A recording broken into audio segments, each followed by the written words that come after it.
Hi, what's up? How are you doing today? No matter how you feel, just know you look real attractive, real good today. Now, this movie, Appointment with Fear from 1984, it has it all.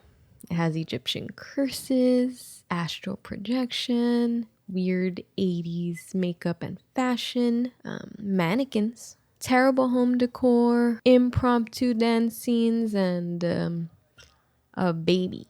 I told you, I got it all. Just everything you want. And some side boob.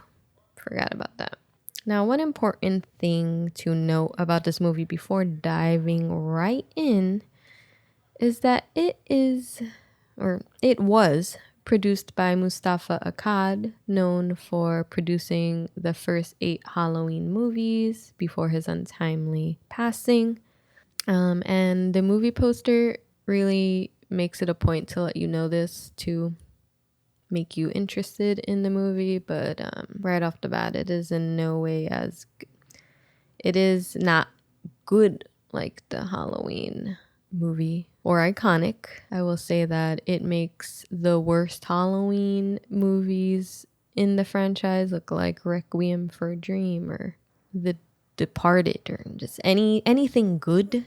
They even use a knife on the poster, like the original Halloween poster. That's like such an iconic image. It's simple, straight to the point, tells you what you need to know, and you may chalk this up to a coincidence. But if you look at the original Halloween poster, you'll see that there is a screaming face rendered into the fist. It's super cool, great art. And if you look at the Appointment with Fear poster, you'll see that there is a screaming face terribly rendered into the knife, and it looks kind of goofy. That's not the only connection to Halloween. There are other little things where you'll see that like it's similar and definitely inspired by it. There's this character, Sergeant Kowalski, and he is definitely like a discount Dr. Samuel Loomis. He's tracking down Addis, trying to stop him. And you see Addis is traveling in this white Ford van. And if you know Halloween, Michael's traveling in a station wagon, stalking his victims. There's also mythology used, albeit not very effectively, to explain why Addis is unstoppable, just like there are occult and Gaelic references and connections to Michael Myers that explain his indestructibility. But yeah, that's really it. Beyond that, it is in no way like Halloween. And the movie's pretty wacky from the jump. One of the first things you'll notice is that the director's credit is for an Alan Smithee. And Alan Smithee is or was essentially the pseudonym for directors who kind of didn't feel proud of the finished product. They wanted to disconnect from the finished product, so the movie industry would just put the name Alan Smithee in place of the actual director's name. This was coined in like 1968 and discontinued in like the early aughts. So nowadays you gotta nut up and stand behind the trash fire that you direct, like straight the fuck up.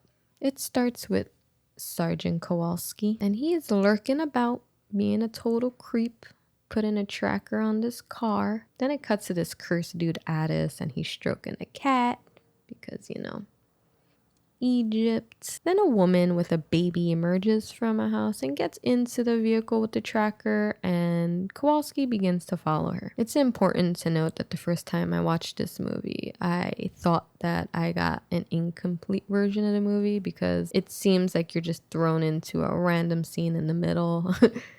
But no, this is the beginning of the movie. It's very abrupt.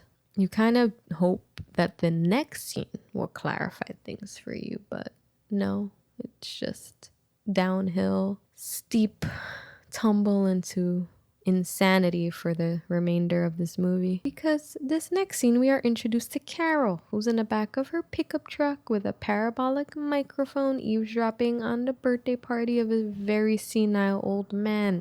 Well, whose birthday is it anyway? Yours. Now shut up. They don't explain why she does this, why she has this equipment. I'm guessing she's just like a weird, quirky girl. You know, she's not like other girls. You know, she likes spying on people. And this party that she's eavesdropping on, there's a performance from a character named Heather, who is wearing this weird Ninja Turtle like makeup, and she's miming. Now you might think this makeup is for her performance, but no, she does this for fashion reasons. So just as all of this is occurring, the mother and her baby pull up to a house nearby, and I don't know whose house this is, but she tries to get in, no luck. So she kind of tosses her baby next to the porch and sits on the porch while Addis, the dude with the cat, pulls up. Cat is gone, nowhere to be seen for the remainder of the movie. But thankfully, Carol's around with her weird spy equipment to hear what's going on. So Addis stabs his baby moms, and once he sees Kowalski, he kind of books it, almost killing Kowalski in the process. This woman got stabbed and no one seems at all alarmed or is trying to urgently help her. And Heather's just casually walking up to her like, you good? You need anything? Like, bitch, what you think? Also, terrible ADR to be expected, of course. Don't let him harm my baby. Please. Please. Please. Protect him. This dying woman gives her baby to Heather, asking her to protect him. So Kowalski is unable to keep up with Addis, who is following Carol as she's dropping Heather off at home. And I gotta say, these two are acting like nothing weird just happened. Like they didn't just witness a murder. And Heather has the baby in a basket, unbeknownst to Carol somehow, which you'll figure this out later on. How she doesn't know?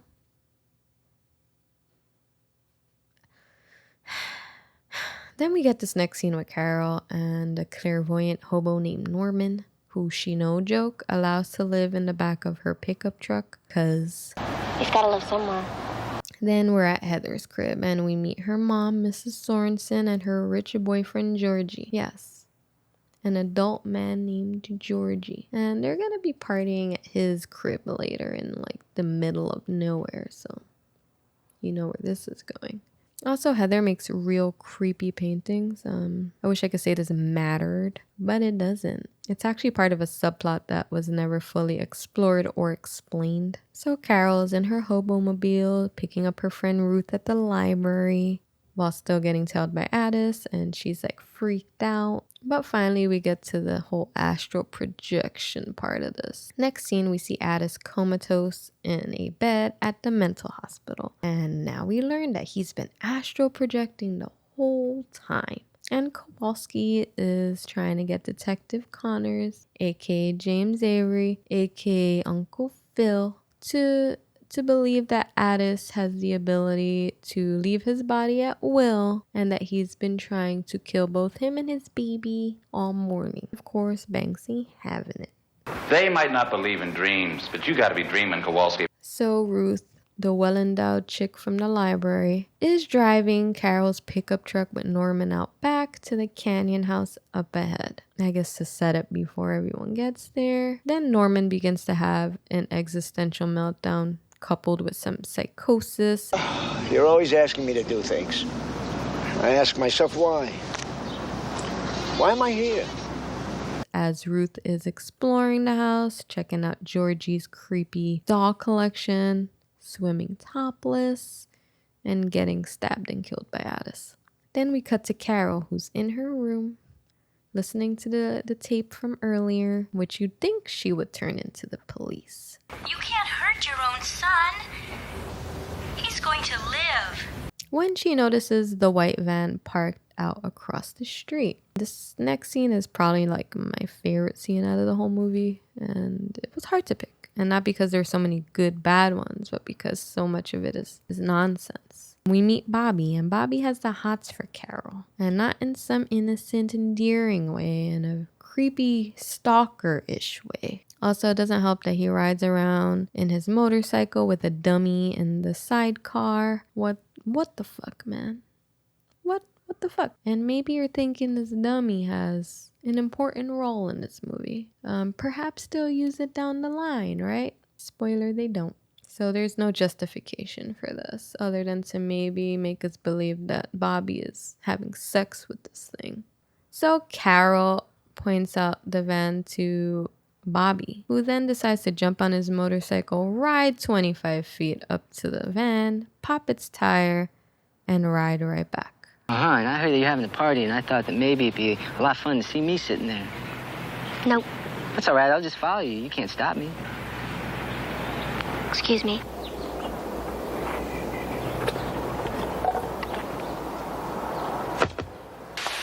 Carol gets bad bitch cred for that.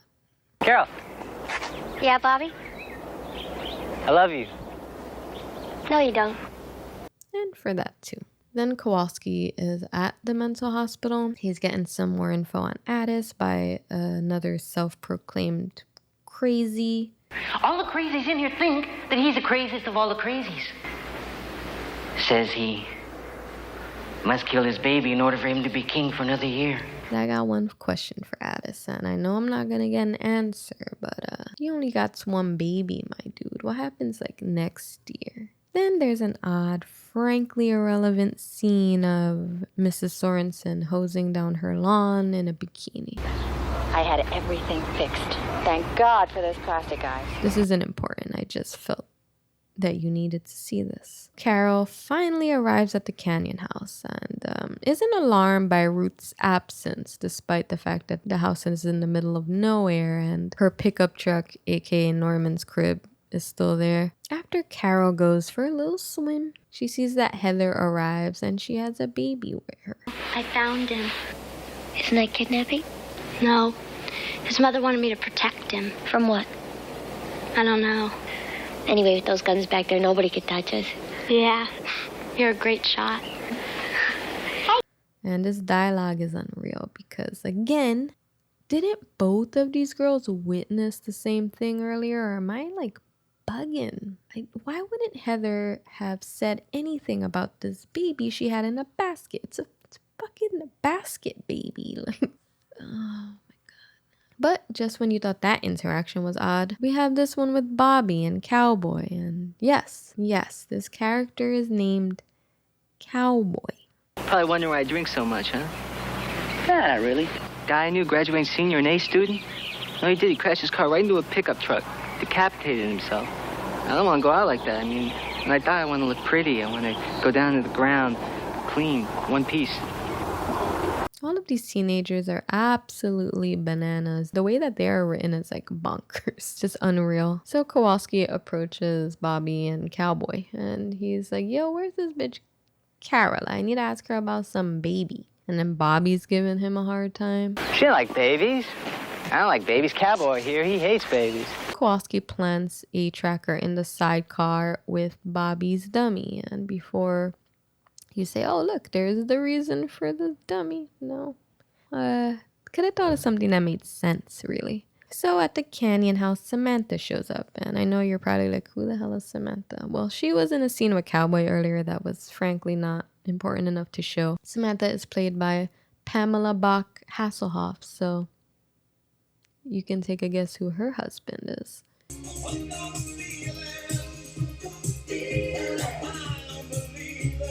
She's had multiple roles on Baywatch and other esteemed roles such as Cheese Girl and Blonde in Steam Sauna. So Bobby sends Kowalski on a wild chase and this happens. You okay? Yeah, I'm fine. I think that this is probably yours, huh? And then we learned that he knew about the tracker all along. Big shocker, considering Kowalski did a shit job at hiding the thing. So back at the mental hospital, Kowalski's trying to convince Detective Uncle Phil Connors that Addis is really indeed astral projecting. And I guess he kind of does convince him because Addis begins to glow and then we never see him again throughout the whole movie. That's kind of the last scene. He served his purpose. Then he moved to Bel Air right after that. He had to get out of there. He booked it. So now Addis is projecting at the Canyon house again, and it's nighttime. And Heather seems to be having a meltdown involving a flashback of a baby and a rubber ducky. This is what I meant by the subplot I mentioned earlier because I don't know what's happening. Like, I don't know what's going on. Also, Carol's having bizarre sex dreams with Samantha.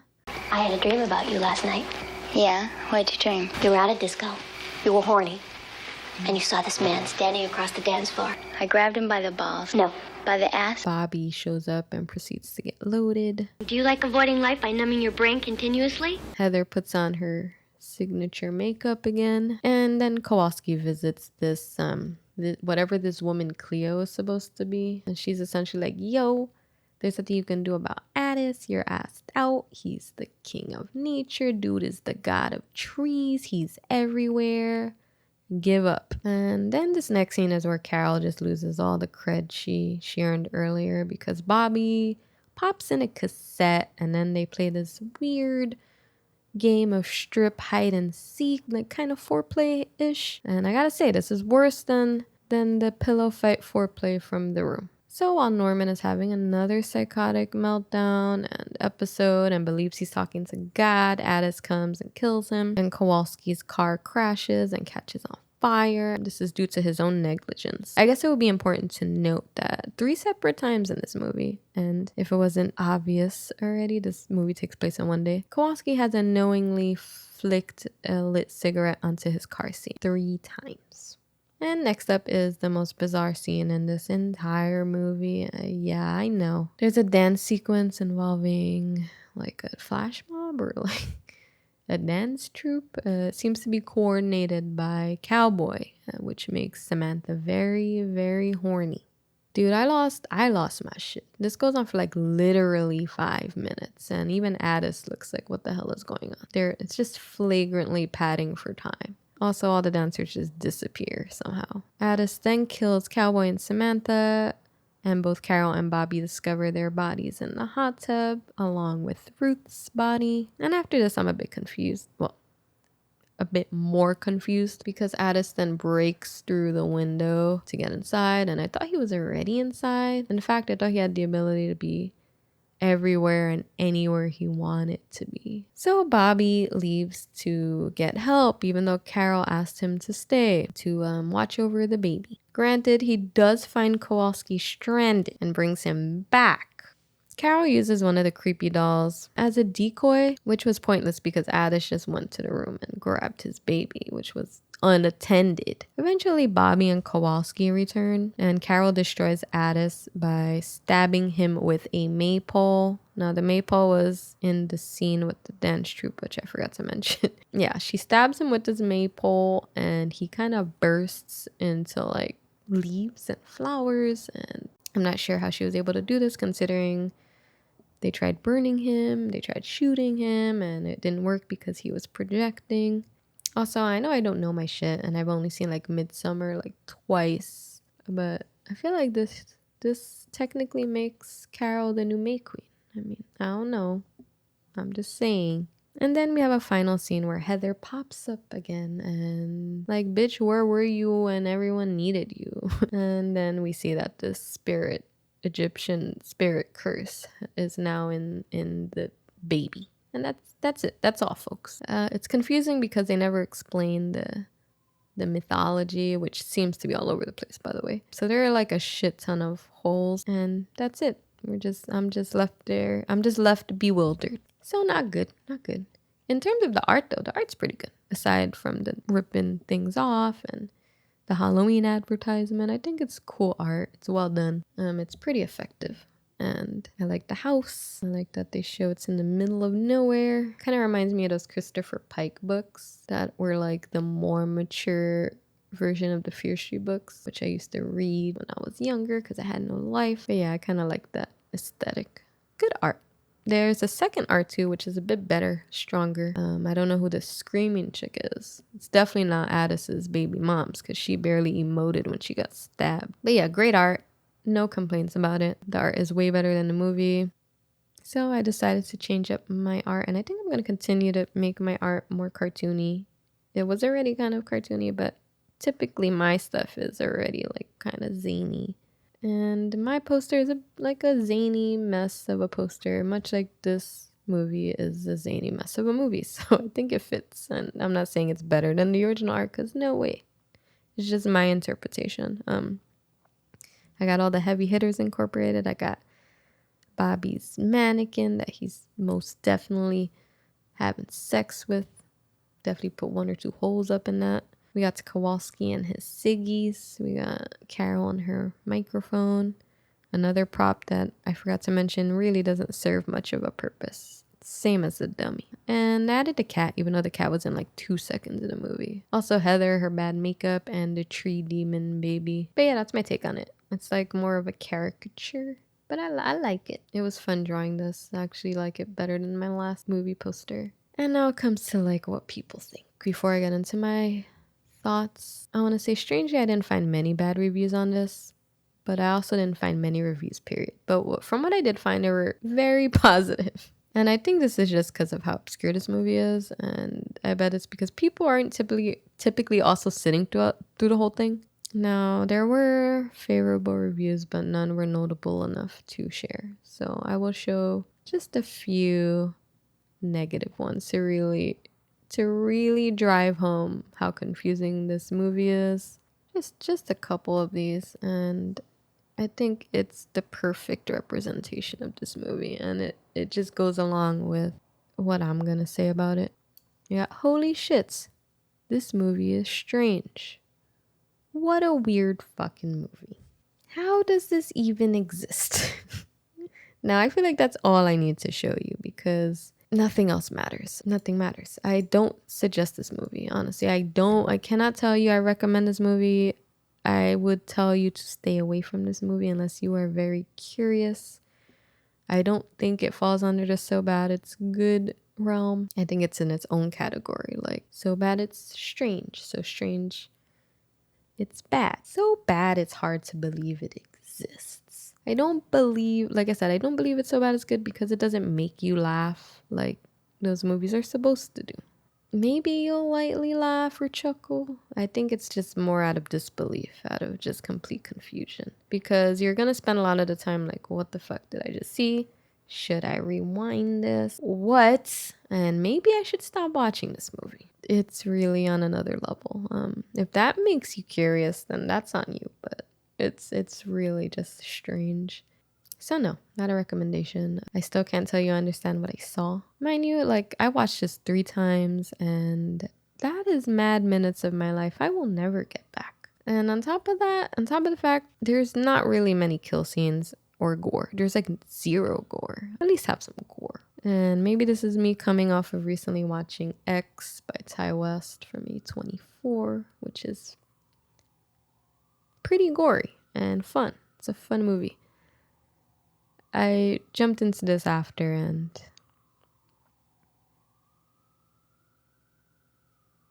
that's all I could say. I said what I could say. So give this a like for the sex dummy. Also that cat whose unfortunate legacy is this movie. And subscribe. And maybe comment. Maybe comment and tell me if you believe that Bobby is having sex with that dummy too, because why? Why does it exist? Until next time.